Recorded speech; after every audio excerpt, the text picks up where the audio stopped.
Hello दोस्तों, आपके अपने चैनल एसजी नॉवल वर्ल्ड में आप सबका स्वागत है। ऐसे ही रोचक स्टोरी के लिए चैनल को सब्सक्राइब जरूर कर लीजिए। आइए अब एपिसोड कंटिन्यू करते हैं। एपिसोड 321, मैं इत्ती से प्यार करता हूँ। आहार्य ऑफिस जाने के लिए रेडी था। उसने इत्ती को देखा जो अभी बेखबर सो रही थी। रोज की तरह उसने पहले इत्ती को उठाया, ये जानते हुए भी कि वो अभी नहीं उठेगी। उठो, आज भी ऑफिस लेट पहुंचने का इरादा है तुम्हारा? उद्धरण चिन्ह। इत्ती ने अपना चेहरा चादर से ढक लिया। अभी तो बहुत टाइम है। उद्धरण चिन्ह। आहार्य ने सर हिलाया और वहां से चला गया। करीब 2 घंटे बाद इत्ती की नींद खुली। वो अलसाई सी उठकर बैठ गई। उसने वक्त देखा तो वो आज भी लेट थी, लेकिन आज वो काफी रिलैक्स थी। उसने अंगड़ाई ली और बैट से उतर गई। आज उसका मौनी से मिलने का प्लान था। रेडी होने के बाद उसने आहार्य को कॉल किया। उसके कुछ बोलने से पहले उसने अपना फरमान सुनाया, बॉस, आज मैं ऑफिस नहीं आ पाऊंगी। उद्धरण चिन्ह। और किस खुशी में? उद्धरण चिन्ह। इत्ती ने अपने नेल्स के देखते हुए जवाब दिया, खुशी की बात तो है, आज मैं मौनी से मिलने जा रही हूँ। उद्धरण चिन्ह। आहार्य से बात करने के बाद उसने अपना बैग उठाया और रूम से निकल गई। लिविंग हॉल में आकाया जो तेजस्वी सिंह की गोद में खेल रहा था, उसने जैसे ही इत्ती को देखा तो आवाजें निकालने लगा। उसे देखकर इत्ती उसके पास आई। आकाया झट से उसकी गोद में आ गया। अक्कू, अभी मैं कहीं जा रही हूँ, बाद में तुम्हारे साथ खेलूंगी। उद्धरण चिन्ह। बेटा, आप इसे भी अपने साथ ले जाए, शायद ये आपके साथ जाना चाहता है। उद्धरण चिन्ह। इत्ती ने तेजस्वी सिंह को देखा तो वो पलकें झपकाते हुए आगे बोली, ये तुम्हारे साथ ही खुश रहता है, वरना हर वक्त तो बेचारा माँ के लिए तरसता रहता है। कीर्ति, पता नहीं कैसी माँ है, अपने कैरियर के आगे उन्हें ये मासूम भी नजर नहीं आता। उद्धरण चिन्ह। उनकी बात सुनते हुए इत्ती ने आकाय को देखा जो अपनी उंगलियों को चूसते हुए उसे देख रहा था। इत्ती ने उसे अपने सीने से लगा लिया। आप आकाश भाईसा को बता देना वरना वो फिक्र करेंगे। उद्धरण चिन्ह। इत्ती आकाय के साथ चली गई। उसके जाने के बाद तेजस्वी सिंह ने अफसोस से एक आह भरी, कीर्ति आप वक्त आने पर बहुत ज्यादा पछताएंगी। उद्धरण चिन्ह। इत्ती आकाय को गोद में उठाए कार से उतरी। थोड़ी दूरी पर उसे मौनी और गौरी जी दिख गए। मौनी की गोद में उसका 1.5 साल का बेटा रोहित था। वाह, आकाया भी आया है। उद्धरण चिन्ह। मौनी ने रोहित को गौरी जी की गोद में दिया और आकाया को लेने के लिए हाथ आगे किया। ये देख आकाया ने जल्दी से इत्ती की गर्दन को पकड़ लिया। वो इत्ती को देखते हुए नम सर हिलाने लगा। अक्कू दी कोई स्ट्रेंजर नहीं है, वो तुम्हारी बुआ सा है, और देखो एक छोटा बेबी भी है, उसके साथ खेलोगे नहीं? उद्धरण चिन्ह। इत्ती के काफी समझाने के बाद वो मौनी की गोद में चला गया।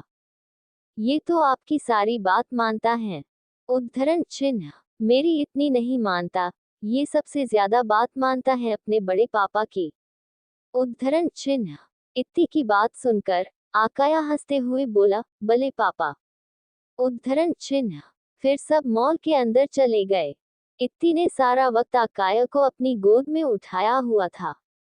ज्यादातर उसने उसी के लिए शॉपिंग की थी। आओ, तुम इस पांडा पजामा सेट में कितने क्यूट लग रहे हो। उद्धरण चिन्ह।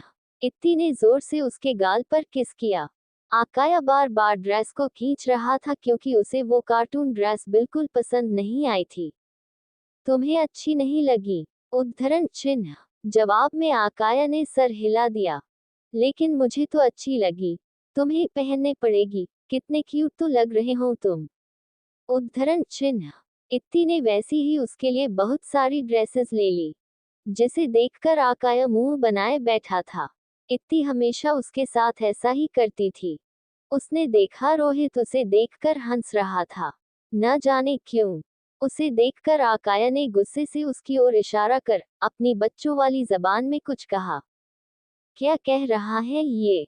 मौनी समझ न सकी। वो सिर्फ अपने बेटे की ये अजीब जबान समझती थी। आकाया को लग रहा है कि रोहित उस पर हंस रहा है। उद्धरण चिन्ह। इत्ती की बात सुनकर आकाया ने हाँ में सर हिलाते हुए गुस्से से गाल फुला लिए। रोहित भी आकाया की ओर इशारा कर कुछ कहने लगा। रोहित को भी आकाया जैसी ड्रेस चाहिए। उद्धरण चिन्ह। काफी वक्त साथ गुजारने के बाद इत्ती अपनी कार से चली गई। मौनी और गौरी जी भी अपनी कार से अपने घर की ओर चले गए। उन्होंने ध्यान नहीं दिया, शुरू से आखिर तक कोई उनका पीछा कर रहा था। उनके घर से कुछ दूरी पर एक कार खड़ी थी। ड्राइविंग सीट पर बैठा शख्स उन्हें ही देखता रहा जब तक वो घर के अंदर न चले गए। उसने अपना मास्क नीचे किया। वो अनंत था। सीट से अपना सर टिकाकर उसने अपनी आंखें बंद कर ली। 1.5 साल पहले एक रोज घर जाते हुए उसे अचानक कुछ लोगों ने किडनैप कर लिया था। जब उसे होश आया तो अपने सामने बैठे आहार्य को देखकर वो हैरानी से बोला, तुमने मुझे किडनैप क्यों किया? उद्धरण चिन्ह। तुमने उस वक्त मेरी मदद क्यों की थी? उद्धरण चिन्ह। आहार्य ने सीधा सवाल किया। अनंत उसकी बात समझ गया। आहार्य उस रात की बात कर रहा था जब ऐश्वर्या ने उसे ट्रैप किया था। वो सीधा बैठकर मजाकिया लहजे से बोला, मैं तुम्हारी मदद क्यों नहीं कर सकता? उद्धरण चिन्ह। और तुम क्यों कर सकते हो? आखिर तुम्हें हमेशा से मेरी जगह लेने के लिए ट्रेन नहीं किया गया। तुम मेरे हर मोमेंट पर नजर नहीं रखते। मेरी आदतें अडेप्ट कर मेरी वाइफ को मुझसे दूर नहीं करना चाहते थे। उद्धरण चिन्ह। उसकी बात सुनकर अनंत का चेहरा सफेद पड़ गया। पल भर में उसकी स्माइल गायब हो गई। आहार्य की हर एक बात सच थी। जब से उसने होश संभाला था, उसे आहार्य जैसा बनने पर मजबूर किया गया था। करने वाला कोई और नहीं उसका अपना बाप था। तुम्हें कैसे पता? उद्धरण चिन्ह। वो बेयकीनी से बोला, वो जरूरी नहीं। जरूरी ये है कि फिर भी तुमने मेरी मदद क्यों की? उद्धरण चिन्ह। आहार्य सिंगल सिटर सोफे पर पीछे होकर बैठ गया। मैं इत्ती से प्यार करता हूँ, उसने अचानक कहा। उसकी बात सुनते ही आहार्य का चेहरा सख्त हो गया। वो कुछ कहता या करता उससे पहले ही अनंत जल्दी से उसे एक्सप्लेन हुए बोला, कुछ भी रिएक्ट करने से पहले मेरी पूरी बात सुन लो। उद्धरण चिन्ह। इतना कहकर वो सोफे से उठा और कुछ दूरी पर जाकर खड़ा हो गया। आखिर आहार्य का क्या भरोसा था? एक बार पहले भी उसने उसका हाथ तोड़ दिया था। मेरी उसे तुमसे दूर करने की कोई ख्वाहिश नहीं है, न मैं उसे पाना चाहता हूँ। उद्धरण चिन्ह। अनंत ने एक सांस में कहा। उसने आहार्य को देखा जिसके चेहरे पर कोई बदलाव नहीं था। वो अभी भी गुस्से में था। अनंत ने समझा उसका गुस्सा जाहिर था। आखिर अभी अभी उसने उसी के सामने उसकी बीवी के लिए अपने जज्बात जाहिर किए थे। एपिसोड 322। अब तक तुम मां नहीं बन पाई।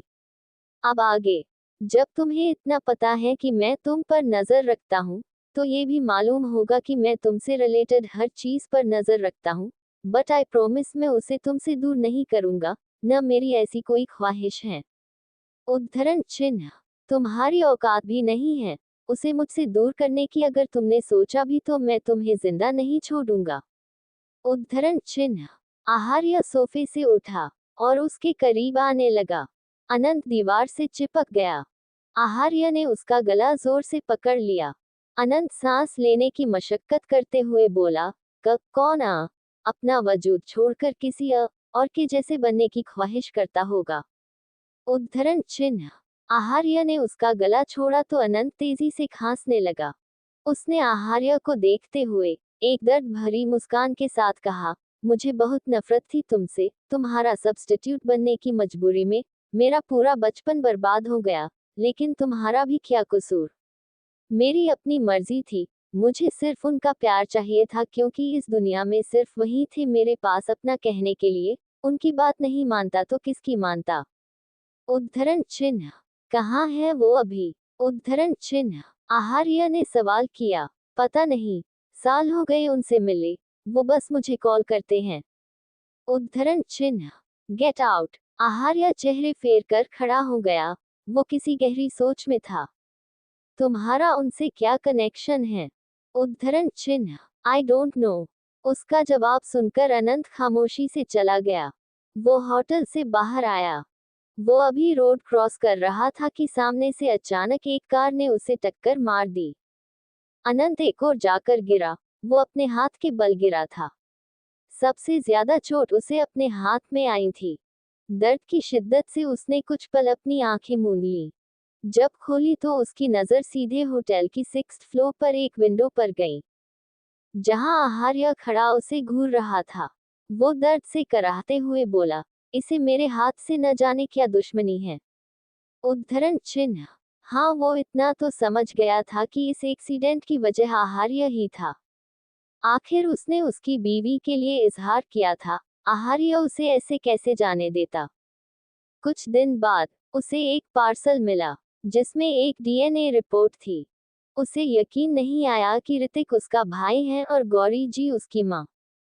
उसने तो सोचा था सिर्फ वही एक शख्स दुनिया में उसका अपना था, इसलिए तो वो सारी जिंदगी उसकी बात मानता आ रहा था। पार्सल में एक लेटर भी था। आई थिंक तुम इतने तो समझदार हो। आगे तुम्हें क्या करना है तुम बेहतर जानते हो। मैंने तुम्हें वो दिया है जिस तक तुम कभी नहीं पहुंच पाते। मेरी वाइफ से दूर रहना। उद्धरण चिन्ह। जब वो घर के अंदर गया तो सब तहस नहस था। आहार्य और खासकर इत्ती की सारी वीडियोस और फोटोज गायब थी। सारा सिस्टम किसी ने तबाह कर दिया था। अनंत जानता था ये किसका काम है। आहार्य, उसके अलावा ऐसा पागलपन कौन कर सकता था। उसने कुछ ही वक्त में उसे उस सच से रूबरू करा दिया था, जिससे वो पिछले 20 साल से ज्यादा वक्त तक महरूम था। अगर आहार्य उसे न रूबरू कराता तो वो जिंदगी भर इससे महरूम रहकर उस शख्स की बात मानता रहता। वजह भी वो बखूबी जानता था। आहार्य को उसकी कोई परवाह नहीं था। इसकी वजह थी सिर्फ इत्ती। इसके बदले में उसे चाहिए था वो इत्ती का ख्याल भी अपने दिलो दिमाग से निकाल दे। उस दिन के बाद से वो दूर से ही गौरी जी और ऋतिक को देखता था। उसे तकलीफ होती थी, लेकिन वो उनके पास जाकर उन्हें किसी मुसीबत में नहीं डालना चाहता था।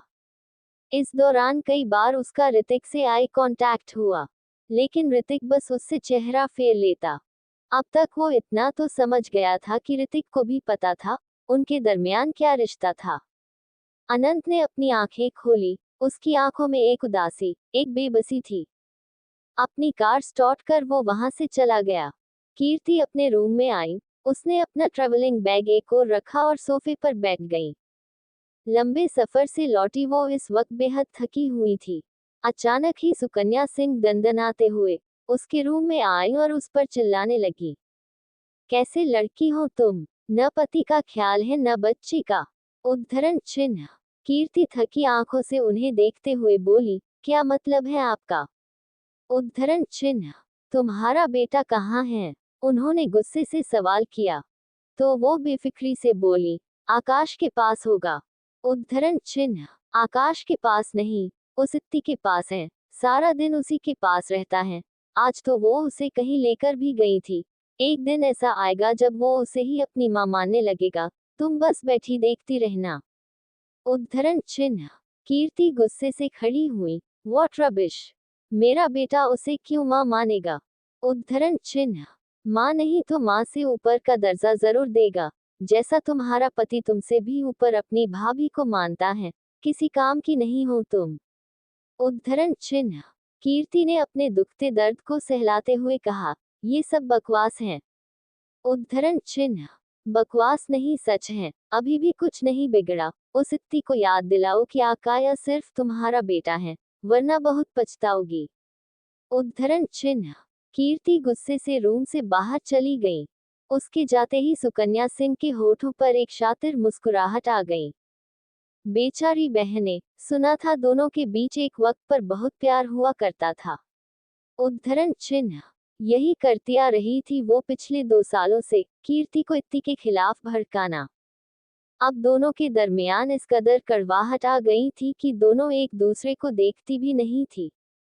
इत्ती आकाया के साथ खेल रही थी कि किसी ने तेजी से डोर नॉक किया। इत्ती आकाया के गालों को खींचते हुए कहा, शायद आकाश भाई सा है। उद्धरण चिन्ह। उसने जैसे ही डोर खोला, कीर्ति ने गुस्से से उसे पुश किया। इत्ती एक कदम पीछे हो गई। कीर्ति को देखकर वो गुस्से से बोली, ये क्या हरकत है दी। उद्धरण चिन्ह। ओह रियली, तुम पहले अपनी हरकतें देखो, आजकल कितनी गिरी हुई हरकत कर रही हो तुम। उद्धरण चिन्ह। इत्ती गुस्से से बोली, क्या बकवास कर रही हैं आप। उद्धरण चिन्ह। अब इतनी इनोसेंट मत बनो। उद्धरण चिन्ह। इत्ती ने अब जाकर कीर्ति के पीछे खड़ी सुहानी पर ध्यान दिया। उसे घूरते हुए वो अपने दांत पीसकर बोली, तुम्हें हमारे बीच बोलने की कोई जरूरत नहीं है। उद्धरण चिन्ह। क्यों न बोले वो, मेरी बहन है, वो मेरे हक में बोल सकती है। तुम्हारी तरह बहन की शक्ल भी सांप नहीं है। कीर्ति बेहद गुस्से थी, उसे अपनी जबान का कोई ख्याल नहीं था। इन 2 सालों में उसकी और सुहानी की बेहद गहरी दोस्ती हो गई थी। कीर्ति की बात से इत्ती को कुछ बुरा लगा, लेकिन उसने अपने चेहरे पर नहीं आने दिया। अच्छा, ऐसा कौन सा सांप वाला काम किया है मैंने? वो भी बेहद गुस्से में बोली। तुम मेरे बेटे को मुझसे दूर कर रही हो। अगर तुम्हें बच्चों का इतना ही शौक है तो अपने बच्चे करो न। 3 साल हो गए तुम्हारी शादी को, अब तक तुम माँ नहीं बन पाए, उसका बदला मेरे बेटे को मुझसे दूर करके क्यों निकाल रही हो? उद्धरण चिन्ह। उसकी बात पर इत्ती खामोश रह गई। पहली बार था जब वो किसी को मुंह तोड़ जवाब न दे सकी थी। एपिसोड 323, मेरी बीवी को मार दिया। अब आगे।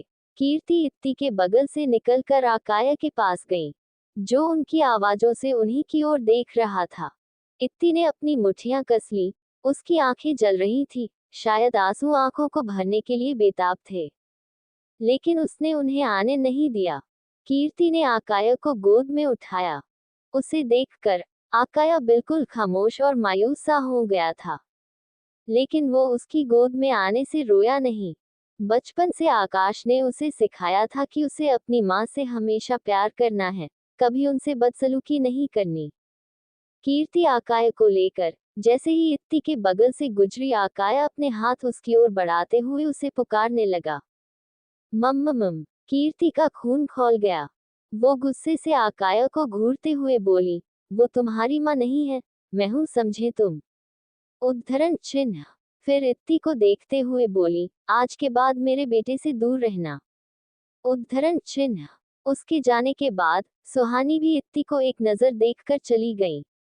उनके जाते ही इत्ती बुरी तरीके से रोने लगी। उसने आगे बढ़कर दरवाजा बंद किया और गुस्से से रोते हुए सारा रूम पल भर में तहस नहस कर दिया। आखिर में बेड के किनारे बैठकर खुद से सिमटते हुए बुरी तरीके से रोने लगी। अब बस बहुत हो गया, अब मैं और इंतजार नहीं कर सकती, कब तक आप बुजदिलों की तरह छिपते फिरेंगे। उद्धरण चिन्ह। मोहिनी जी गुस्से से एक रूम में आई और बुरी तरीके से चिल्लाने लगी। उनकी आंखों के नीचे डार्क सर्कल्स बेहद गाढ़े थे, जिस्म भी बेहद कमजोर पड़ चुका था। उसने अपने सामने बैठे 2 आदमी को देखा, जो कुछ डिस्कस कर रहे थे, और उनके आते ही खामोश हो गए। उनमें से एक आदमी सोफे पर बैठा था, और सोफा बेहद कम रोशनी में था, जिससे उस आदमी पर बेहद कम रोशनी पड़ रही थी।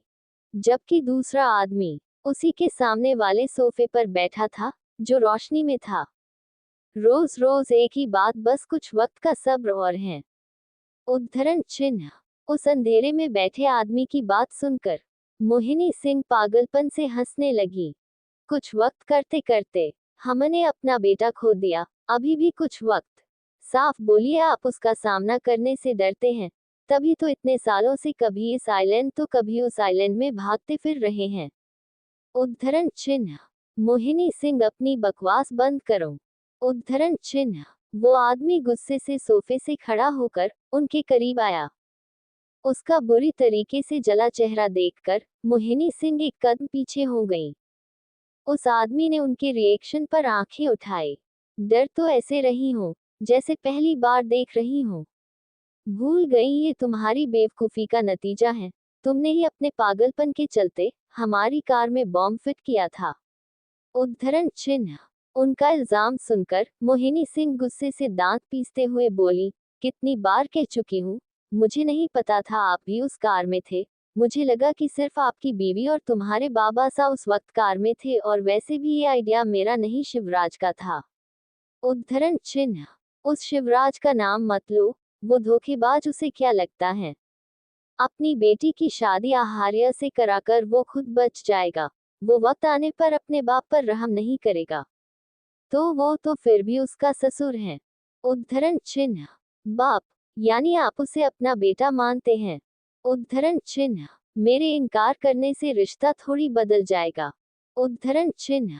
और हमारा बेटा आदि, उसे आपने कभी अपना बेटा माना भी है या नहीं? जब उसकी मरने की खबर मिली तब भी आपके चेहरे पर एक शिकन नहीं थी। कहीं आप मेरे साथ डबल गेम तो नहीं खेल रहे मिस्टर दिग्विजय सिंह? उद्धरण चिन्ह। मोहिना सिंह ने गुस्से से उनका कॉलर पकड़ लिया। अगले ही पल दिग्विजय सिंह ने उन्हें अपने गले से लगा लिया। सच में तुम मुझ पर शक कर रही हो? तुम्हारे लिए ही मैं इतने सालों से इधर उधर छिपता फिर रहा हूँ। सब सही रहता अगर वो औरत हमारी लाइफ में नहीं आती। उद्धरण चिन्ह। मोहिनी सिंह कुछ रिलैक्स हो गईं। वो उनके सीने से लगी रोते हुए बोली, उसने हमारे बेटे को मार दिया। हमें उसे बचपन में ही मार देना चाहिए था। आपने मुझे क्यों रोका था उस वक्त? उद्धरण चिन्ह। दिग्विजय सिंह उनका सर सहलाते हुए बोले, क्या करता? तुम तो सब जानती हो, फिर हर बार वही सवाल क्यों करती हो? पहले मुझे सिर्फ इतना पता था कि बाबासा ने अपनी सारी रियासत उसे सौंप दी है, लेकिन नहीं, उन्होंने दिमाग से खेला और सब कुछ उसे नहीं, उसके पहले बच्चे के हिस्से कर दिया। उद्धरण चिन्ह। मोहिनी सिंह उससे दूर होते हुए गुस्से से बोली, लेकिन बिल के अकॉर्डिंग उसके 31 साल होने से पहले अगर उसका कोई बच्चा नहीं हुआ तो सब कुछ ट्रस्ट में चला जाएगा, और मुझे पूरा यकीन है उसे ये बात पता है, तभी तो उसने अब तक कोई बच्चा प्लान नहीं किया है। उद्धरण चिन्ह। तुमने तो कहा था तुम इस चीज को हैंडल कर लोगी। उद्धरण चिन्ह। दिग्विजय उन्हें गहरी नजरों से घूरते हुए बोले, मैंने किया था। मैंने इन 2 सालों में ऐसी सिचुएशन क्रिएट की है कि वो घमंडी लड़की इतनी खुद बच्चे की ख्वाहिश करे। जहां तक मुझे मालूम है वो उसकी हर ख्वाहिश पूरी करता है। अभी सुकन्या का फोन आया था, उसने बताया कि आज कीर्ति ने उसकी अच्छे से इंसल्ट की है और जरूर इस चीज का असर उस पर पड़ेगा। उद्धरण चिन्ह। वो सब तो ठीक है, लेकिन ये सुकन्या, तुमने उसे मेरे बारे में तो कुछ नहीं बताया ना? उद्धरण चिन्ह। दिग्विजय कुछ अजीब लहजे से बोले। सुकन्या सिंह उनका हाथ पकड़ते हुए बोली, बिल्कुल नहीं। उद्धरण चिन्ह। वो वहां से चली गई। दिग्विजय सिंह अभी भी अपनी जगह पर खड़े किसी गहरी सोच में थे। वो दूसरा आदमी जो इतनी देर से बेटा खामोशी से उनकी बातें सुन रहा था, वो सोफे से उठकर उनके पीछे खड़ा हो गया। मुझे मोहिनी मेम पर ट्रस्ट नहीं। जैसे आप उन्हें डबल क्रॉस करने के बारे में सोच रहे हैं, क्या पता वो भी यही सोच रही हो? उद्धरण चिन्ह। दिग्विजय सिंह गर्दन हिलाते हुए बोले, नहीं, मोहिनी मेरे लिए इस कदर पागल है कि मुझे धोखा देने के बारे में कभी नहीं सोच सकती। अगर धोखा देना होता तो पहले ही दे देती। उद्धरण चिन्ह। सर, कब तक ये सब चलेगा? हम दोनों ही अपने बच्चों की नजर में उनके दुश्मन हैं, जिनकी वो जान लेना चाहते हैं। इससे बड़ी बेबसी की बात एक बाप के लिए क्या हो सकती है? उद्धरण चिन्ह। दिग्विजय सिंह ने एक गहरी सांस ली। उसके अलावा कोई ऑप्शन भी तो नहीं है।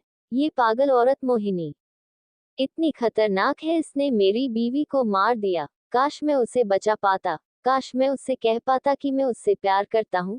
काश मैं अपने बेटे को बता पाता कि मैं भी उसके हर बर्थडे को सेलिब्रेट करना चाहता हूँ। अगर उस वक्त मैं ये सब प्रॉपर्टी के लालच का नाटक नहीं करता तो वो मेरे बेटे को भी मार देती। उद्धरण चिन्ह। ये कहते हुए उनकी आंखें में एक दर्द था। एपिसोड 324, बेबस दिग्विजय। अब आगे। दिग्विजय सिंह उस आदमी की ओर पलटे।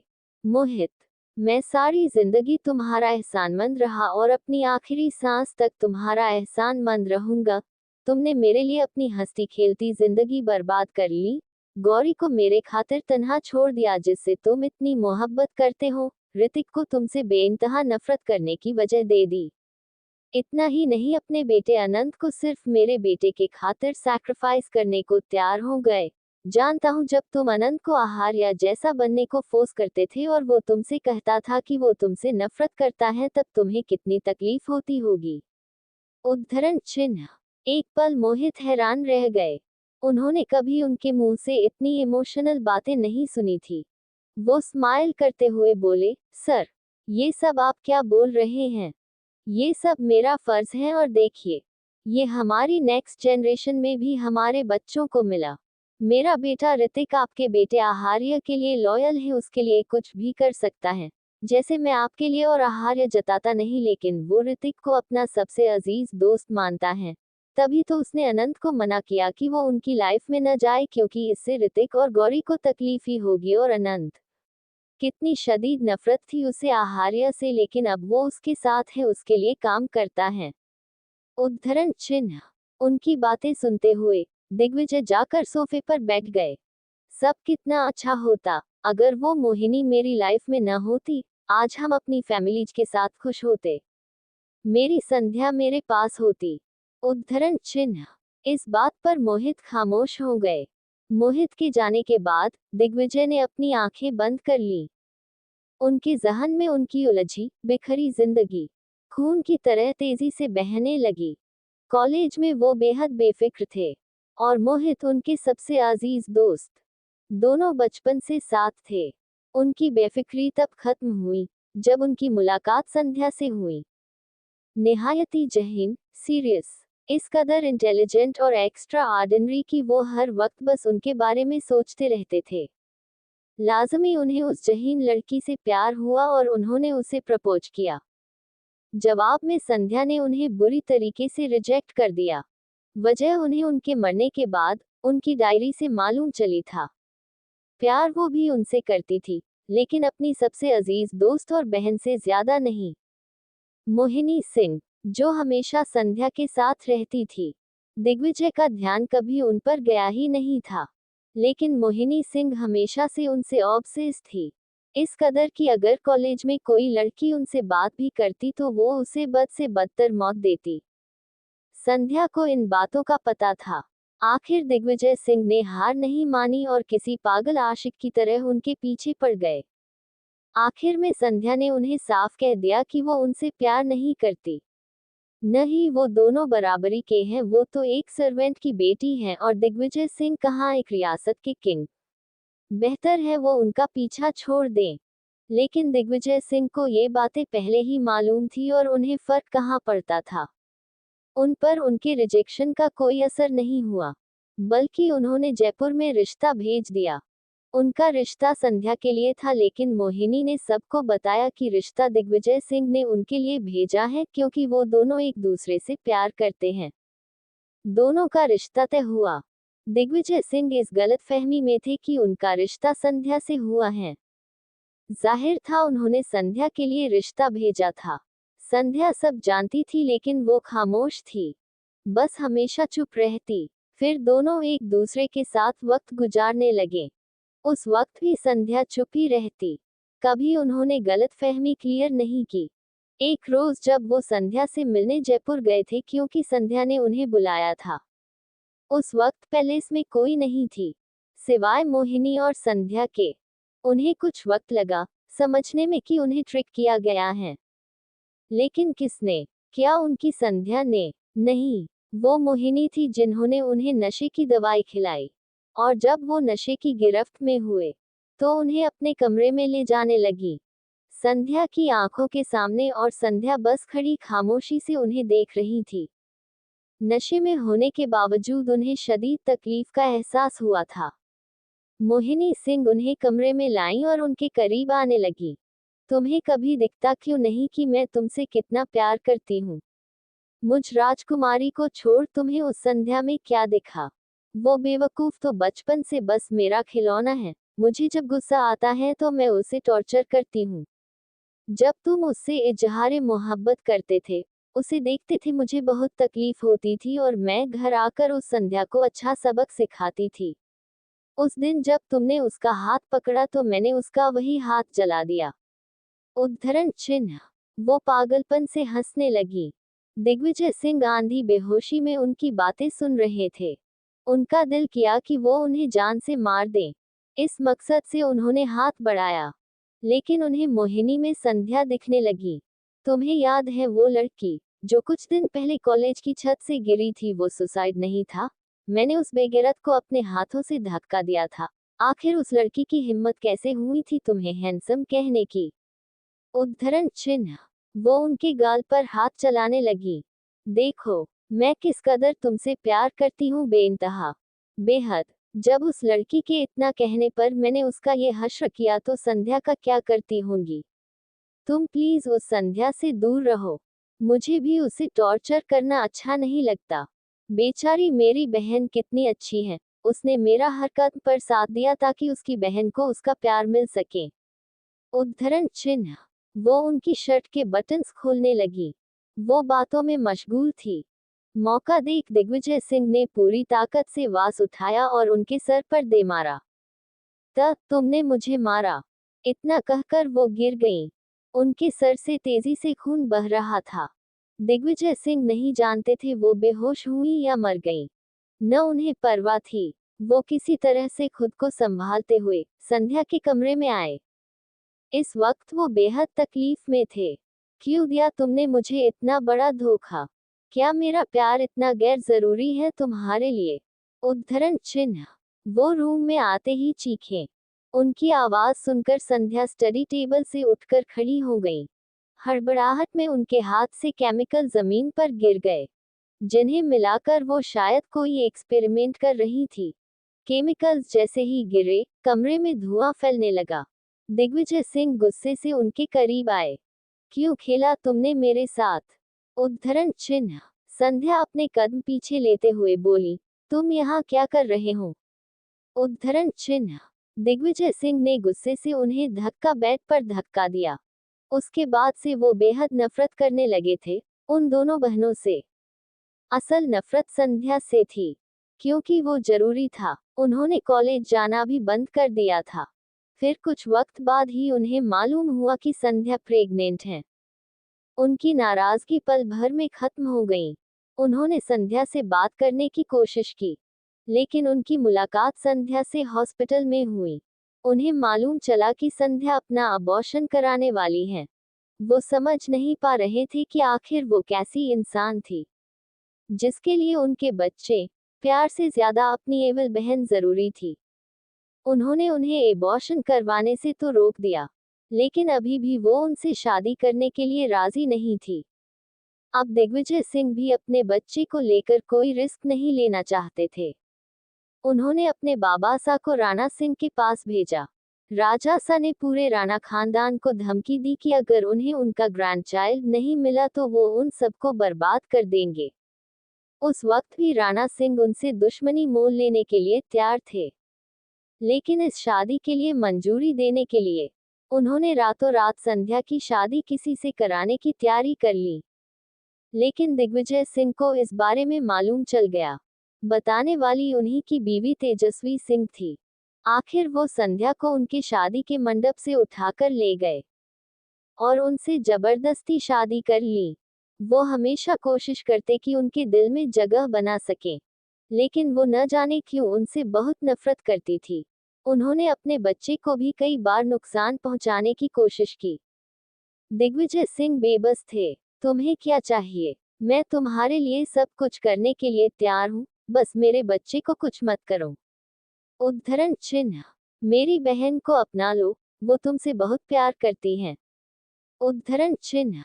आहार्य की पैदाइश के बाद संध्या थोड़ी नॉर्मल हो गई थी, लेकिन वो उन्हें आहार्य को छूने भी नहीं देती थी।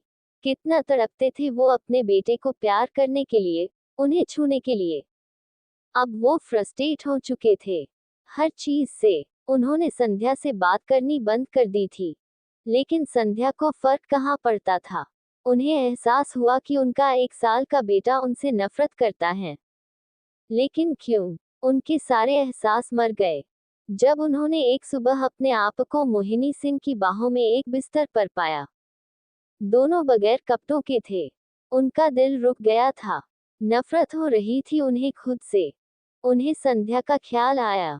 उनकी अपने लिए नफरत में इजाफा हो गया जब उन्हें एहसास हुआ कि उन्होंने अपनी बीवी को धोखा दिया था। लेकिन रात में क्या हुआ उन्हें कुछ याद नहीं था। भले ही संध्या उनसे प्यार नहीं करती थी, लेकिन वो उनसे बहुत प्यार करते थे, उनके लिए बेहद लॉयल थे। उनकी हिम्मत नहीं हो रही थी वो उन्हें फेस करें। अपने बेटे को फेस करें। आखिर अब वो हर चीज से हार चुके थे। वो बस अपनी जिंदगी खत्म कर लेना चाहते थे, क्योंकि अब कोई उम्मीद नहीं थी। उनकी बीवी को उनका कोई एहसास नहीं था। उनका बेटा उनसे न जाने क्यों नफरत सी करने लग था, और अब उस बेकार औरत ने उनके जिस्म को गंदा कर दिया था।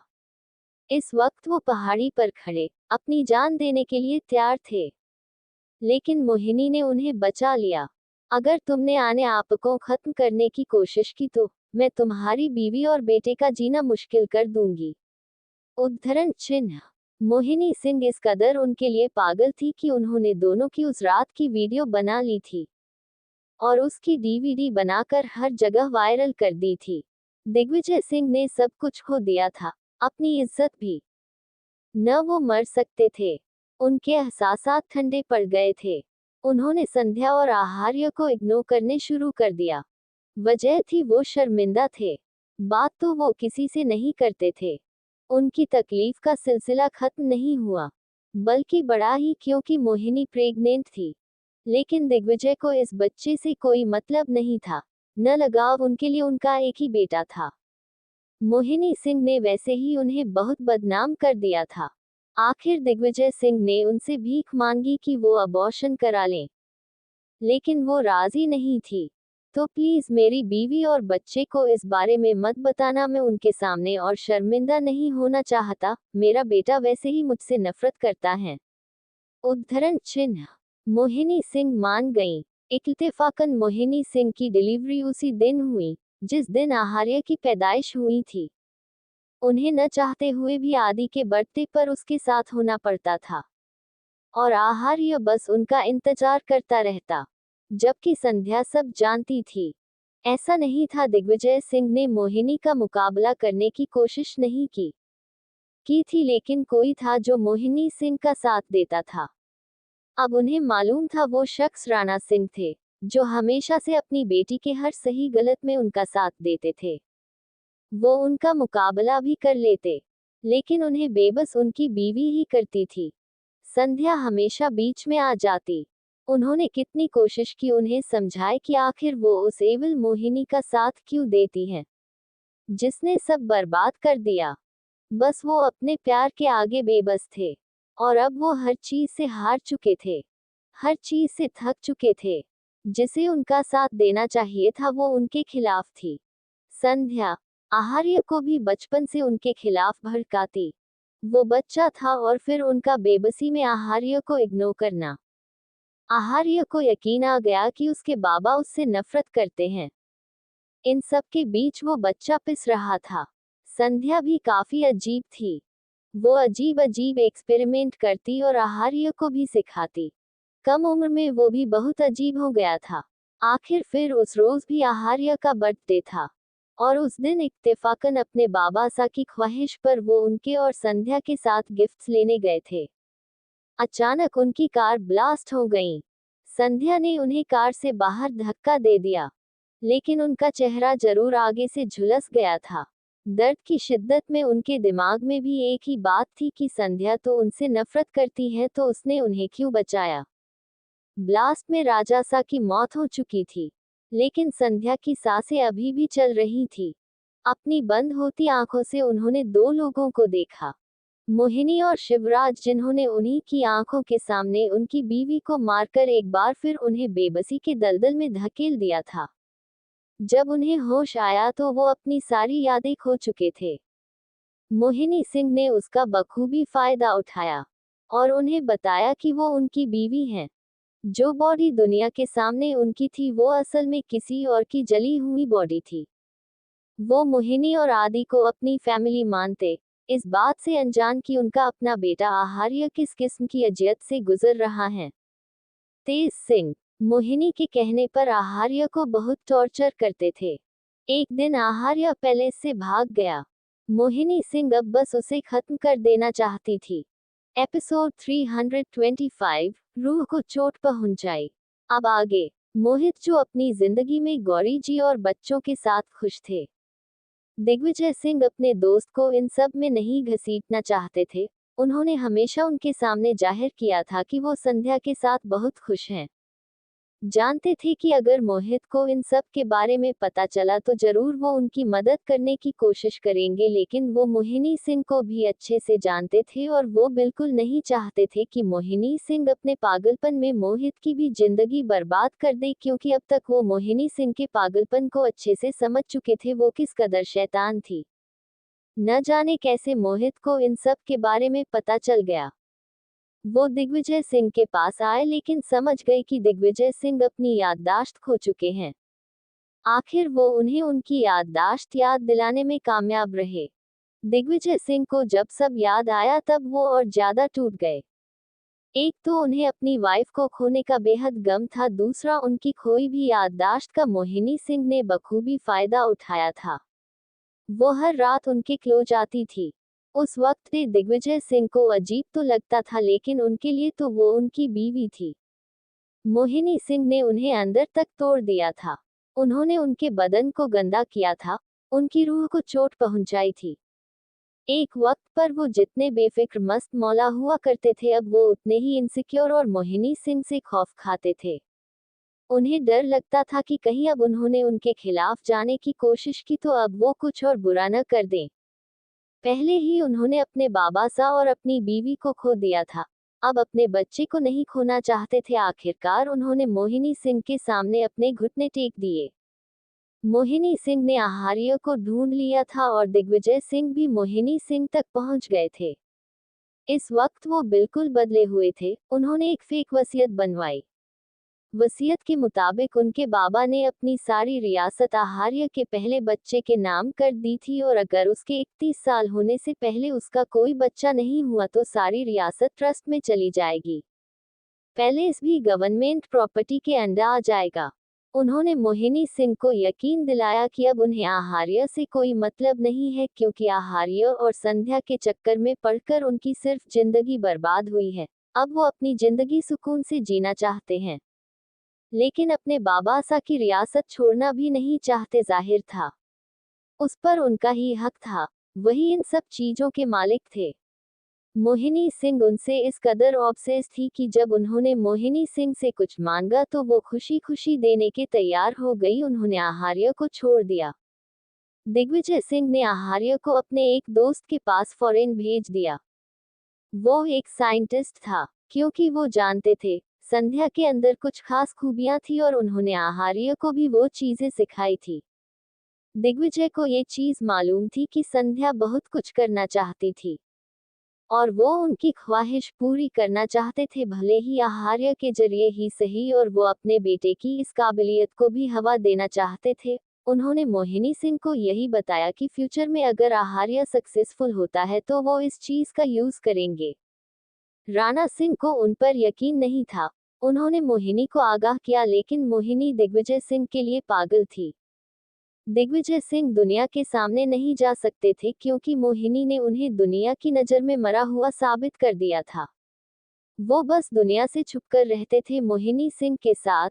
ना चाहते हुए भी जब जब वो उनके करीब आती थी, वो घंटों अपने जिस्म को रगड़ते रहते थे। उस पल उन्हें बहुत घिन आती थी अपने जिस्म से। उन्होंने अपने आप को सेक्रिफाइस कर दिया था सिर्फ अपने बेटे के लिए। मोहिनी सिंह ने उन्हें इस कदर ट्रैप कर दिया था कि वो उनके खिलाफ भी नहीं जा सकते थे और वो आहार्य पर भी नजर रखती थी। जब तक वो मोहिनी सिंह के करीब रहते थे, उनसे प्यार से पेश आते थे, तब तक को काबू रहती थी। अगर वो कभी उन्हें किसी चीज के लिए मना करते तो वो आहार्य को मारने की धमकी देती। अंदर ही अंदर उन्होंने न जाने कितनी चालें चली थी, जिससे आहार्य उनसे शदीद नफरत करने लगा था। उसे तो किसी चीज का कुछ मालूम ही नहीं था। उसकी नजर में तो उसके बाबा सा मर चुके थे और जीते जी उससे और उसकी माँ से नफरत करते थे। मोहिनी सिंह उन्हें किसी किस्म का ड्रग भी देती थी, जिस वजह से वो ज्यादा गहराई तक नहीं सोच पाते थे। मोहिनी हमेशा से बड़ी चालाक थी। उन्हें डर था कि कहीं मोहित सब खराब न कर दे, इसलिए उन्होंने मोहित को भी कैद कर लिया था।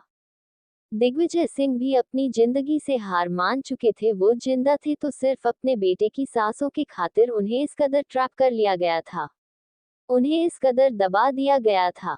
मोहित भी उनके खातिर चुप थे। उनके जुड़वा बेटे थे अनंत और ऋतिक। ऋतिक को वो गौरी जी के पास छोड़ आए थे, लेकिन अनंत को अपने साथ ले आए थे। वो अपने इस अजीज दोस्त के खातिर अपने बेटे को भी कुर्बान करने को तैयार थे। वो बचपन से ही अनंत को आहार्य जैसा बनने के लिए फोर्स करते। उसकी तरह बोलना, उसकी पर्सनैलिटी। भले ही दिग्विजय सिंह अब ज्यादा सोच नहीं पाते थे, लेकिन मोहित ने दूर तक सोचा था, क्योंकि वक्त बहुत जल्दी बीत रहा था। जिस वक्त आहार्य 31 का हो जाता, मोहिनी शायद उसे मार देती। तब उनकी दोस्त की सारी कुर्बानियां बर्बाद चली जाती। उनके इतने सालों की तकलीफ जो उन्होंने अपने बेटे के लिए सही, वो सब बर्बाद चली जाती।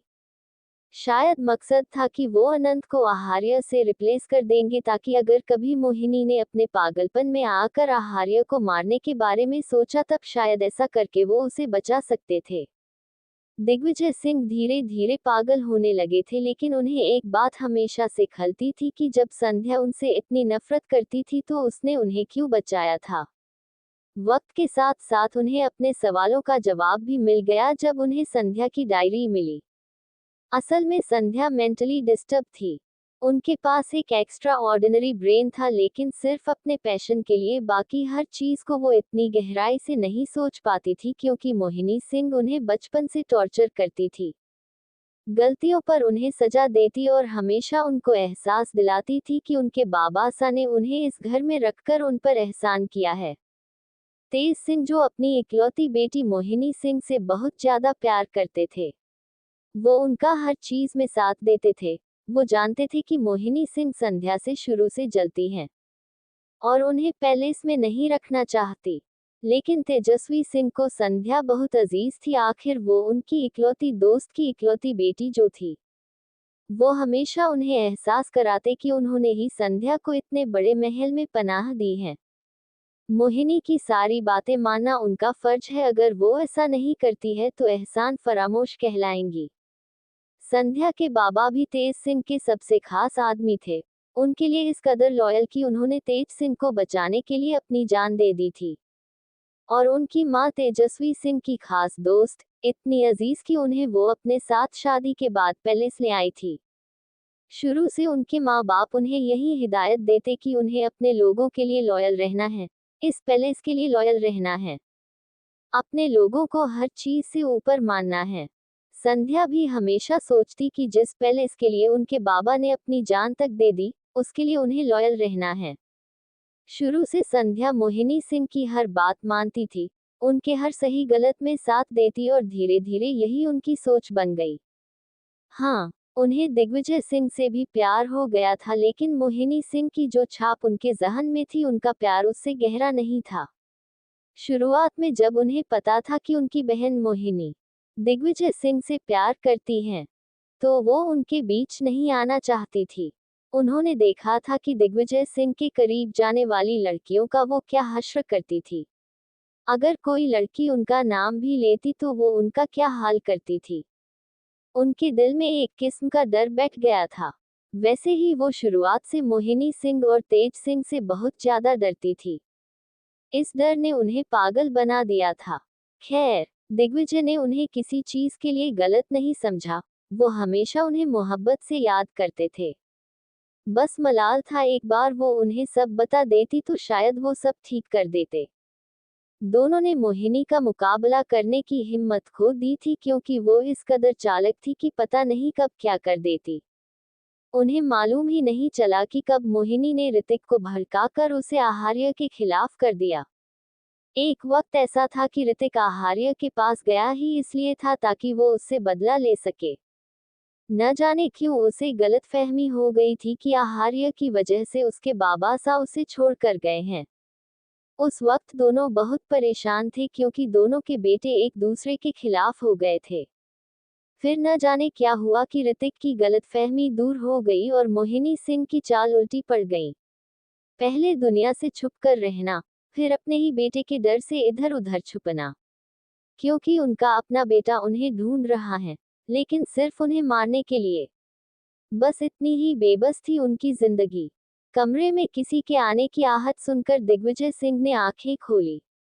बाकी का नेक्स्ट एपिसोड नेक्स्ट पार्ट में कवर करेंगे। कहानी को लाइक शेयर कमेंट जरूर करें और प्लीज लाइक भी जरूर करें। Thank you.